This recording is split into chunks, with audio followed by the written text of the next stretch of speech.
ఆ రోజు కేంద్ర ప్రభుత్వము రాష్ట్ర ప్రభుత్వం కలిసి టీడీపీ అక్కడ వాజ్పేయి గారు చంద్రబాబు నాయుడు కలిసి ఉంది. అయినా ఎటువంటి అరాచకాలు చేయలేదు. డెమోక్రటిక్ వెళ్తున్నా కూడా వాళ్ళు భయపడరు. ఆ రోజు కాంగ్రెస్ పార్టీ ఓట్ బ్యాంక్ 38.4% అయితే టీడీపీకి వచ్చింది 37.5%. 1% డిఫరెన్స్. 4 పార్టీలు కలిసింది. భక్తులు ఈరోజు పెద్ద గొప్పగా జగన్మోహన్ రెడ్డి గారు తోపు దీంట్లో మాట్లాడే వాళ్ళకి మా రాజశేఖర రెడ్డి గారు తోపు కదా.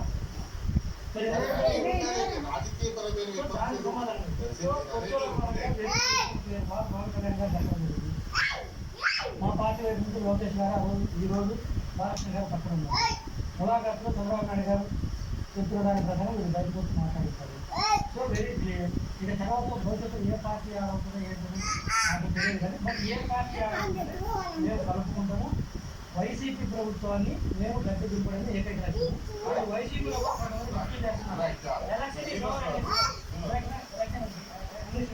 Election is over. ఇక వైసీపీ